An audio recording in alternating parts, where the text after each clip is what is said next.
There was a day where when you needed to figure out how to do something, you went down to the local hardware store, the local drugstore, the local retailer, and you'd say, here, I'm trying to do this. And they'd say, well, I think you should get this, and I think you should do this, and drill this, and do that, and put it all together. And you know what?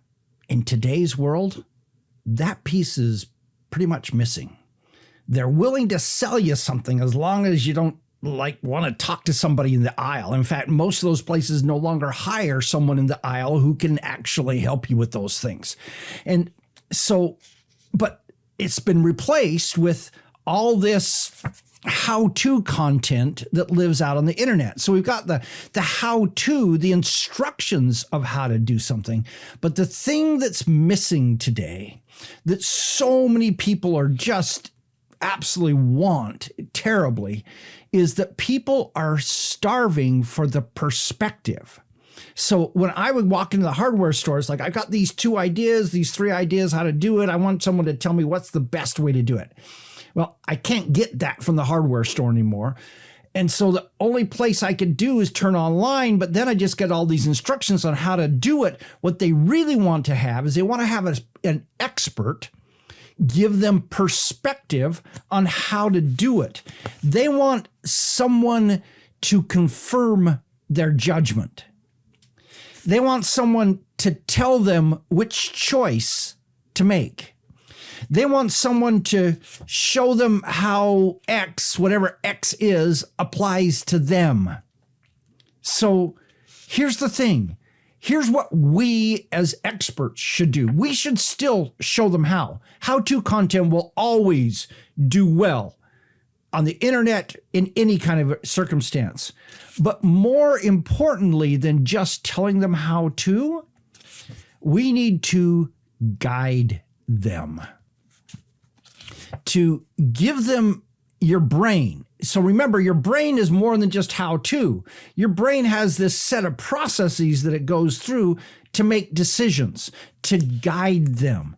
You need to give them, most importantly, your perspective and help them understand why that's your perspective. And in the process of doing that, and this is probably one of the most important things, you need to give them your personality.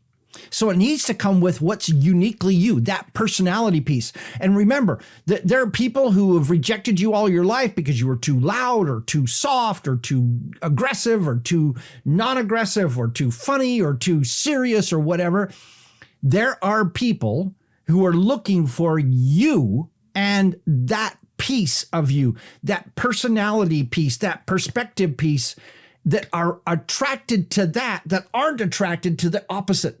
And so this is the place to, I'm not going to say flaunt your personality because you don't want to exaggerate it, but to feel free to use it. Feel free to be you and just relax and let it go. And in the process, provide them your expertise. As a result of doing this, your perspective, your expertise combined with your personality and your perspective generates their loyalty,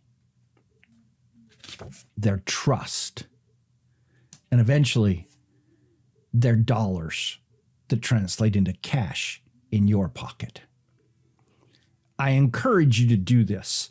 To not just be thinking, how am I going to be like everyone else? But instead think, how can I be different than everyone else? What's the mistake that everyone else is telling everyone? The thing that you look at it and say, that's just wrong. And then tell people that. That will generate huge amount of loyalty towards you and all kinds of trust. Yeah, maybe some disparaging comments. You can handle that and then go on. Defend yourself and go on. Okay? What's your thought on this? Agree? Disagree? Let me know in the comments. This is Don Crowther saying, just go do this stuff.